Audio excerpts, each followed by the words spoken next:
Hey yo, what's the deal? You know who it is. It's the Don. Cheer, Tony Teflon. House Teflon. We pull the strings. Cheer. And I'm back at you with another video. And I know I got a couple of videos that I have to do. I have to finish the Illyrio one, and I have to do the patch face one, and that's gonna take a second, both of those videos. So I figured I'd come back and do something for you real quick to keep you going while you wait for those and stuff like that, you know, because I be home a lot and wishing people put videos up. So I figure maybe other people are feeling the same way. So let me drop something. So this one right here, uh, I'm gonna do because I haven't been giving my dude any credit recently, doing stuff on Stannis or anything like that recently. So I'm gonna do something on his chick, Melisandre. We'll do the Melisandre POV chapter. I was gonna do the whole chapter, but instead of doing the whole chapter, I'll just do the couple of prophecies that she puts in there. And I think I'll point something out to a couple of people that maybe you didn't catch on that chapter real quick and stuff like that. So as always, this is the way I get into the chapter. You got to hear it the way I hear it so we can understand it together. Melisandre. It was never truly dark in Melisandre's chambers. 3 tallow candles burned upon her windowsill to keep the terrors of the night at bay. 4 more flickered beside her bed, 2 to either side. In the hearth, a fire was kept burning day and night. The first lesson those who would serve her had to learn was that the fire must never, ever be allowed to go out. The Red Priestess closed her eyes and said a prayer, then opened them once more to face the hearth fire. One more time, she had to be certain. Many a priest and priestess before her had been brought down by false visions, by seeing what they wished to see instead of what the Lord of Light had said. All right. So right here we got Melisandre up in the chamber, and she's sitting there with the candles in the hearth. It's going a little bit low, and she's looking into it. She's been looking into the fire. So what we're seeing here, which I think people need to pick up on, and maybe you haven't picked up on, this is her seeing it again. So she has already seen this already, but she's just making sure that she sees what she sees here at this particular time. Because she's already seen it. She knows what it is, and now she's seen it. Because a lot of times people say that she doesn't know, she doesn't understand what's going on and stuff like that, like she's dumb, and that's not the case. She does see it. She's just making sure. So this is what we're witnessing here. It's her second time viewing these same things that she has already seen. Stannis was marching south into peril. The king who carried the fate of the world upon his shoulders, Azor Ahai reborn. Surely R'hllor would vouchsafe her a glimpse of what awaited him. Show me Stannis, Lord, she prayed. Show me your king, your instrument. Visions danced before her, gold and scarlet, flickering, forming and melting, and dissolving into one another, shapes strange and terrifying and seductive. She saw the eyeless faces again, staring out at her from sockets weeping blood. Then the towers by the sea, crumbling as the dark tide came sweeping over them, rising from the depths. Shadows in the shape of skulls, skulls that turned to mist, bodies locked together in lust, writhing and rolling and clawing. To curtains of fire, great winged shadows wheeled against a hard blue sky. All right, so we get a lot there. All right, so that's a lot to take in real quick and stuff like that. And out of all the things that she does in this thing, these prophecies that she's looking at, or what she's seeing in the flames, this is probably the hardest one to decipher out of all of them. To me, I think so, like that. So the easy one is obviously the eyes, the people with no eyes. We know those are the people, the Night's Watchman went out and the Weeper cut their eyes out. We know that. So then after that, she says, a gold and scarlet flickering, forming, melting, dissolving into one another. Strange shapes, terrifying and seductive. All right. So right here, she has two shapes right there. One is terrifying and one is seductive. All right, that's the way I look at that right there. All right, the towers by the sea. Right, so then the towers by the sea, crumbling as a dark tide came sweeping over them, rising from the depths, shadows in the shapes of skulls, skulls that turn into mist, bodies that are locked together in lust. All right, so I'm going to say that all of that is all the same thing, all related. I don't think she's jumping around right there. All right, so basically, right when seeing right here to me is the dark tide came sweeping over them as the towers came over. This to me is Victorian Greyjoy attacking. I have a fly in here, which is very weird. I can't stand flies. Uh, so this is Victorian Greyjoy attacking, and this is Dany. That is why you see the the great winged shadow wheeled across the hard blue sky with the curtain of flames. That's the dragons coming through because it's kind of like a battle of Field of Fire, like a little type of version of the Field of Fire type thing. And that's them going around. So you know that she's talking about Dany. So then she says, just like she said earlier, shape strange and terrifying and seductive. So we have terrifying and seductive shapes, I think, is Victorian Greyjoy, and seductive is Dany. Them rolling around is them sleeping together. And I think that the tower, and obviously the towers is them attacking, is Victorian them attacking. You know, we always hear about the Greyjoys being called Black Tide, as Jojen's seen Winterfell and everything else. Jojen's called them that and stuff like that. And usually when you hear about the Ironborn and stuff like that, they're always described as terrifying and mean and stuff like that. So that's what I think those ones mean. The girl. I must find the girl again. The grey girl on the dying horse. Jon Snow would expect that of her, and soon. It would not be enough to say the girl was fleeing. He would want more. He would want the when and where, and she did not have that for him. She had seen the girl only once. A girl as grey as ash, and even as I watched, she crumbled and blew away. All right. So obviously we know this is Lisa Karstark and not Arya Stark, which she thinks is Arya Stark. But it's funny that you see that she went from that one vision before automatically to thinking about, I got to get this for Jon. So why does she think that she has to get this for Jon? Because at this point, this is her second time seeing this. She knows that Jon Snow is Azor Ahai. She doesn't want to believe it. And she wants to believe Stannis is, but she knows it at this point. That's why she's trying to please him so quick after that last vision. The next thing she says, oh, I got to find this person for Jon. Because that's who she has to please, because she knows he's Azor Ahai. She just does not want to believe it. I'll go back a little bit for you so you can fully understand what I'm saying. Priestess closed her eyes and said a prayer, then opened them once more to face the hearth bar. One more time, she had to be certain. Many a priest and priestess before her had been brought down by false visions, by seeing what they wished to see instead of what the Lord of Light had said.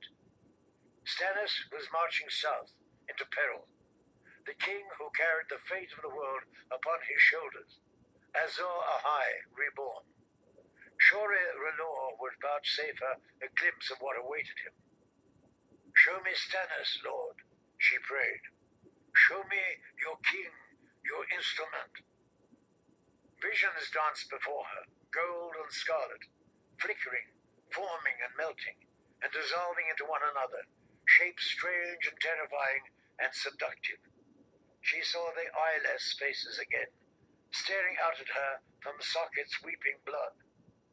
Then the towers by the sea, crumbling as the dark tide came sweeping over them, rising from the depths. Shadows in the shape of skulls, skulls that turned to mist, bodies locked together in lust, writhing and rolling and clawing. To curtains of fire, great winged shadows wheeled against a hard blue sky. The girl, I must find the girl again. The grey girl on the dying horse. Jon Snow would expect that of her, and soon. It would not be enough to say the girl was fleeing. He would want more. He would want the when and where, and she did not have that for him. She had seen the girl only once. A girl as grey as ash, and even as I watched, she crumbled and blew away. A face took shape within the hearth. Stannis, she thought, just for a moment. But no, these were not his features. A wooden face, corpse white. Was this the enemy? 1,000 red eyes floated in the rising flames. He sees me.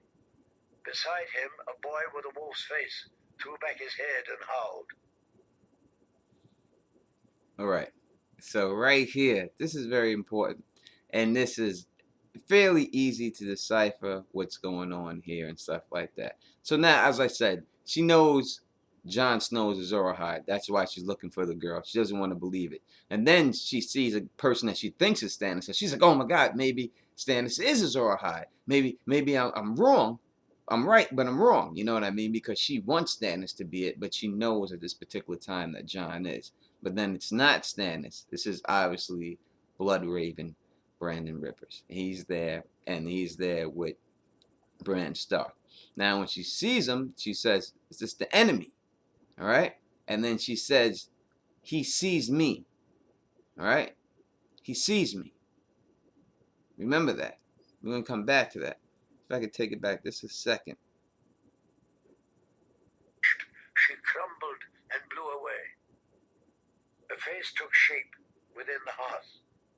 Stannis, she thought, just for a moment. But no, these were not his features. A wooden face, corpse white. Was this the enemy? 1,000 red eyes floated in the rising flames. He sees me. Beside him, a boy with a wolf's face threw back his head and howled. The Red Priestess shuddered. Blood trickled down her thigh, black and smoky. The fire was inside her, an agony, an ecstasy, filling her, searing her, transforming her. Shimmers of heat traced patterns on her skin, insistent as a lover's hand. All right. So, as she gets seen by Bloodraven, she says, he sees me. And then she starts to bleed from her leg. And then it says that that she is being transformed. I should have stopped it. Let me go on real quick. Strange voices called to her from days long past. Melanie! She heard a woman cry. A man's voice called, Lot 7! She was weeping, and her tears were flame, and still she drank it in. Snowflakes swirled from... All right. So, at that particular time, all right, she says he sees me. Then all of a sudden, later on, she has a vision, a dreamish vision of a remembrance of her, of a girl, Melanie, from back in the day, that's making her cry from seeing this being sold into a slavery thing. So what's happening here is that Bloodraven sees her. Not only does he see her, he sees her and transforms her back into her original form. So she has to put her glamour back on. Now, later on, if you listen, it will see that she says that it hurts when she does these things. It always pays a toll for anything that she has to do, any type of glamour. All takes a toll, so it all burns. But if you listen to it, you can see that he sees her for who she really is. And she has to put her glamour back on, and it burns her and it hurts her by putting that glamour back on. I will rewind it so that you can see, hear exactly what I'm saying. Face, corpse white. Was this the enemy? 1,000 red eyes floated in the rising flames. He sees me. Beside him, a boy with a wolf's face threw back his head and howled. The Red Priestess shuddered. Blood trickled down her thigh, black and smoky. The fire was inside her, an agony, an ecstasy, filling her, searing her, transforming her. So right then, he exposed her, She's shocked when she sees this dude that he's able to do this and go into her head and get her memory of her being young, transforms her back into what her original form is. She has to put her shit right back on and transform herself back. By doing it, it hurts her. Inside her, an agony and ecstasy, filling her, searing her, transforming her. Shimmers of heat trace patterns on her skin, insistent as a lover's hand. Strange voices called to her from days long past. Melanie! She heard a woman cry. A man's voice called, Lot 7! So Bloodraven was able to really see her for who she truly was and get memories from her back in the day until she was able to fight it off and stuff like that. And I'll tell you exactly how and why he was able to do that in 1 second. She was weeping, and her tears were flame, and still she drank it in. Snowflakes swirled from a dark sky, and ashes rose to meet them, the grey and the white whirling around each other as flaming arrows arced above a wooden wall, and dead things shambled silent through the cold, beneath a great grey cliff where fires burned inside 100 caves. Then the wind rose, and the white mist came sweeping in, impossibly cold, and one by one the fires went out. All right. So from hearing that, I would have no other way but to say that this is Mother Moles and them demise getting taken out by the White Walkers. Obviously, that's the only thing I can demise from that. But it a real thing that probably people don't look at. If you look at the first part of that thing, we probably all know that the Mother Mole thing is that, and obviously the oldest people is dead now. So the first part, snowflakes swirled from the dark sky and ashes rose to meet them.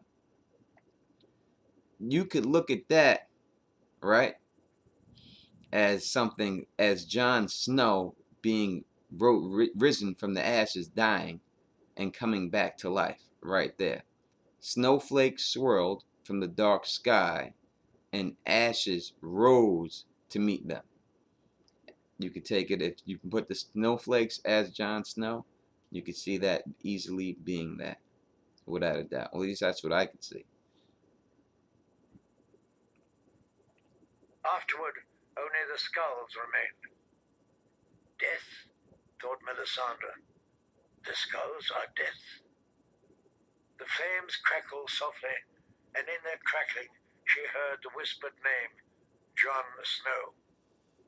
His long face floated before her, limned in tongues of red and orange, appearing and disappearing.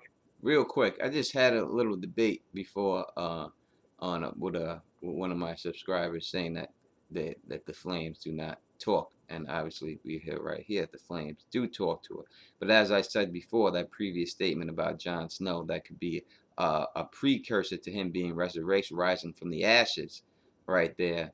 The next thing is directly Jon Snow.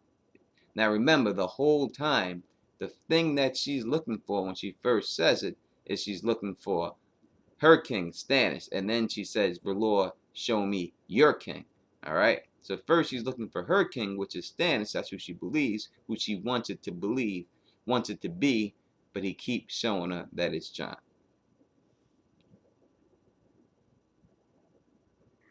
And still she drank it in. Snowflakes swirled from a dark sky, and ashes rose to meet them, the grey and the white whirling around each other as flaming arrows arced above a wooden wall, and dead things shambled silent through the cold, beneath a great grey cliff where fires burned inside 100 caves. Then the wind rose, and the white mist came sweeping in, impossibly cold, and one by one the fires went out. Afterward, only the skulls remained. Death, thought Melisandre. The skulls are death. The flames crackled softly, and in their crackling she heard the whispered name, Jon Snow.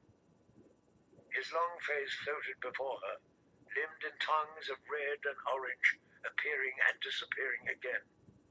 A shadow half seen behind a fluttering curtain. Now he was a man, now a wolf, now a man again. But the skulls were here as well. The skulls were all around him. Melisandre had seen his danger before, had tried to warn the boy of it. Enemies all around him, daggers in the dark. He would not listen. Unbelievable. All right. So right here we see her getting her final confirmation that Jon Snow is Azor Ahai. She gets the name specifically and the face specifically that that's who her Lord's champion is. That's who she looked first. She says, remember, show me our champion, show me Stannis. Then she says, show me your champion. And the person she sees clearly at the end is Jon Snow, and that's the name he gives her. So you see Jon Snow being killed. Obviously, she sees a skull that he's going to be killed, and shows how he will be resurrected. She says he's a man, and then he's a wolf, and then he's a man. So as he's being killed, as you see in the last chapter, his screams ghost, he will go into ghost, and then after that, he will come back into his own body after she puts the resurrection on him and he rises from the ashes. And that will be Jon Snow's birth as Azor Ahai. So I think that's exactly what that means, and that's the way it goes. Believers never listened until it was too late. What do you see, my lady? The boy asked softly. Skulls, 1,000 skulls, and the bastard boy again, Jon Snow. Whenever she was asked what she saw within her fires, Melisandre would answer, much and more. But seeing was never as simple as those words suggested. It was an art, and like all arts, it demanded mastery, discipline, study. Pain, that too. Reload. There you go. So she says it right there. Pain. It's like I said, anything she does hurts. So whether she's putting a glamour on herself or someone else, it hurts her. Whether she's doing anything with this thing, it requires pain and stuff like that to be down with this dude below. You know what I mean? So, and it takes years and years of practice to see this and stuff like that, to see what's going on in the flames. Half revealed and half concealed within the sacred flames. Yet now she could not even seem to find her king. I pray for a glimpse of Azor Ahai, and R'hllor shows me only snow. Devon, she called. A drink. Her throat was raw and parched. Yes, milady.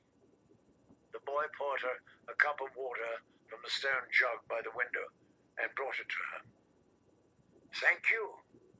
Melisandre took a sip, swallowed, and gave the boy a smile. That made him blush. The boy was half in love with her, she knew.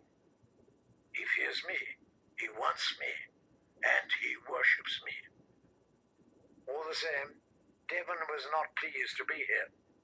The lad had taken great pride in serving as a king's squire, and it had wounded him when Stannis commanded him to remain at Castle Black. Like any boy his age, his head was full of dreams of glory. No doubt he had been picturing the prowess he would display at Deepwood Motte. Other boys his age had gone south to serve as squires to the king's knights and ride into battle at their side. Devon's exclusion must have seemed a rebuke, a punishment for some failure on his part, or perhaps for some failure of his father. In truth, he was here because Melisandre had asked for him. The 4 elder sons of Davos Seaworth had perished in a battle on the Blackwater when the king's fleet had been consumed by green fire. Devon was the 5th born, and safer here with her than at the king's side. Lord Davos would not thank her for it, no more than the boy himself, but it seemed to her that Seaworth had suffered enough grief. Misguided as he was, his loyalty to Stannis could not be doubted. She had seen that right there. If you're listening, To which she's saying, all right, she's keeping his son back because she knows that some disaster awaits Stannis. And as a Stannis fan, I don't like to hear that, but it is. But she says right there that Davos is so loyal to Stannis that he shouldn't be. Listen to exactly what she says.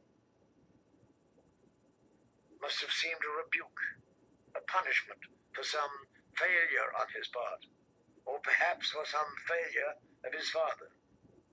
In truth, he was here because Melisandre had asked for him. The 4 elder sons of Davos Seaworth had perished in a battle on the Blackwater when the king's fleet had been consumed by green fire.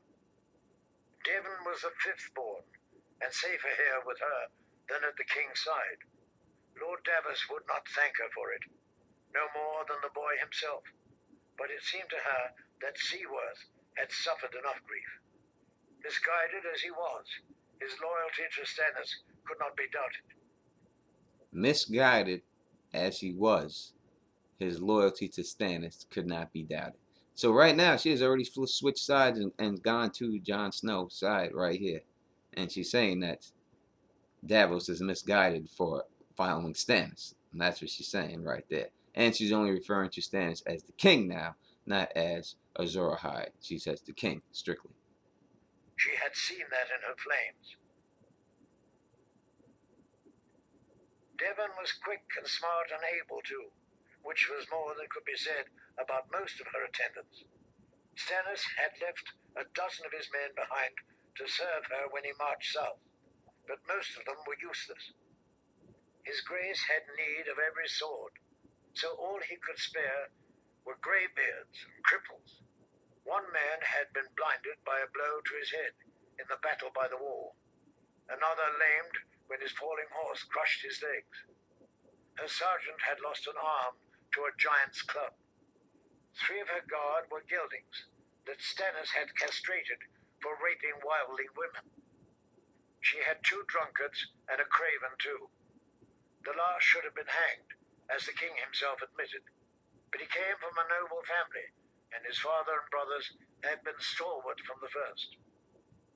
Having guards about her would no doubt help keep the Black Brothers properly respectful, the Red Priestess knew. But none of the men that Stannis had given her were like to be much help, should she find herself in peril. It made no matter. Melisandre of Ashai did not fear for herself. Now right here, you see that she is already, like, she's down with Stannis, but she's not down with him like she used to be. And she's upset that he left her with a bunch of cripples. But she's like, even though you left me with a bunch of these guards that couldn't even really do anything, it doesn't matter because R'hllor's on my side. And that's my true protection anyway. But right here is another scene of her. That's why people think, oh, what if she finds out Jon Snow is Azor Ahai? Is she going to flip on Stannis? She already knows Jon Snow is Azor Ahai, and she already is flipping on him. Just like she said in the scene before, she kept the kid back because she knows what's going to wait Stannis because she sees it in his flames, and that Davos is misguided in following him. R'hllor would protect her. She took another sip of water, laid her cup aside, blinked and stretched, and rose from her chair, her muscles sore and stiff. After gazing into the flame so long, it took her a few moments to adjust to the dimness. Her eyes were dry and tired, but if she rubbed them, it would only make them worse. Her fire had burned low, she saw. Devon, more wood. What hour is it? Almost dawn, milady. Dawn, another day is given us. R'hllor be praised. The terrors of the night recede. Melisandre had spent the night in her chair by the fire, as she often did. With Stannis gone, her bed saw little use. She had no time for sleep, with the weight of the world upon her shoulders, and she... Now, I know people listen to that and she goes with Stannis gone, her bed has no use. That's not that she's not having sex. They think that's means they're having sex. No, she's not getting any sleep because she's out searching for Stannis all the time and trying to protect him and find out what's going on. So when he's around, she can sleep better. She can get some sleep. But when he's not there, she's got to be up like she has been in the flames all night because everything's on her. feared to dream. Sleep is a little death. Dreams. This is very important. Listen to this. I will go back. I think I went back a little too far. Go back a little bit. Brothers properly respectful, the Red Priestess knew. But none of the men that Stannis had given her were like to be much help, should she find herself in peril. It made no matter. Melisandre of Ashai did not fear for herself. R'hllor would protect her. She took another sip of water, laid her cup aside, blinked and stretched, and rose from her chair, her muscles sore and stiff. After gazing into the flame so long, it took her a few moments to adjust to the dimness. Her eyes were dry and tired, but if she rubbed them, it would only make them worse. Her fire had burned low, she saw. Devon, more wood. What hour is it? Almost dawn, milady. Dawn, another day is given us. R'hllor be praised. The terrors of the night recede. Melisandre had spent the night in her chair by the fire, as she often did. With Stannis gone, her bed saw little use. She had no time for sleep, with the weight of the world upon her shoulders, and she feared to dream. Sleep is a little death. Dreams, the whisperings of the other, who would drag us all into his eternal night. She would sooner sit bathed in the ruddy glow of her Red Lord's blessed flames, her cheeks flushed by the wash of heat, as if by a lover's kisses. Right there. All right, so right here, there's two things you could take from that stuff. First, she refers to herself when she says that she's not afraid. It's not that she's not afraid. She says Melisandre of Ashai, referring to herself as in first person, is not afraid. Not that she isn't. Melisandre of Ashai, the person that she is guised to be, is not afraid because that person has R'hllor on his side. R'hllor on her side. Two thing you have to take there. She said earlier before that she thought that when she seen Bloodraven and Bran, she goes, "Are they the champions of the others?" Right here, she says it again. Something. She's afraid to dream. Right, and she says that dreams are what? Dreams are from the great others. So let's take a look again.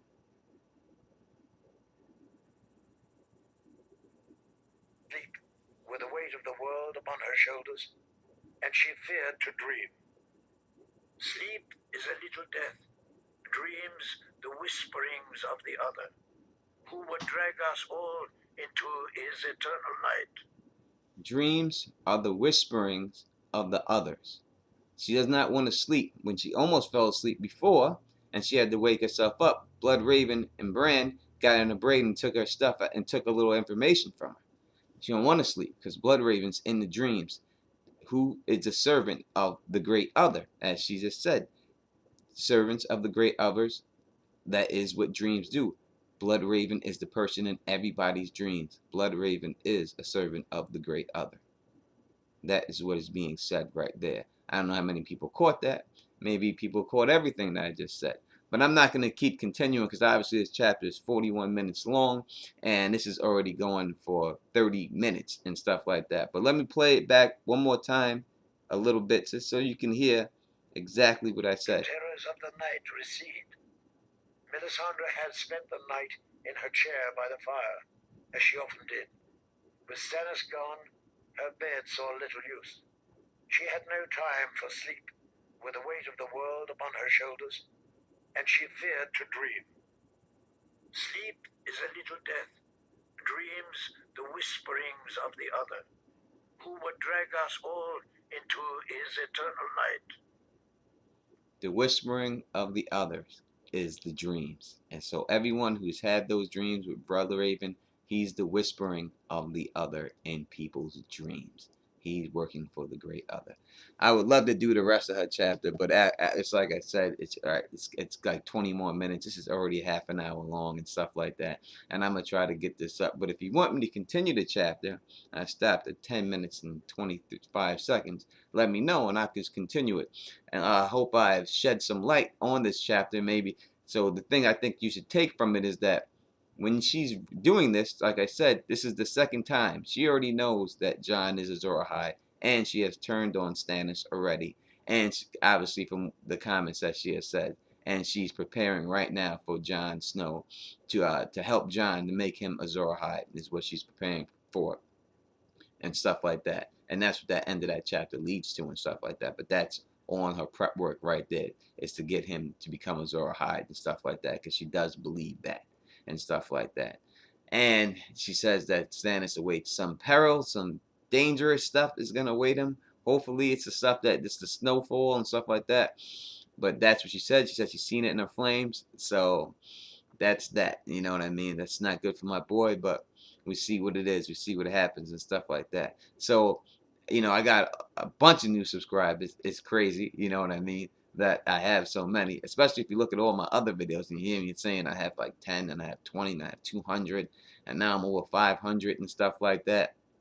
So that's even nuts. And now I'm like I think I'm like 900 strong right now, which is I couldn't even imagine even having 900 subscribers a month ago.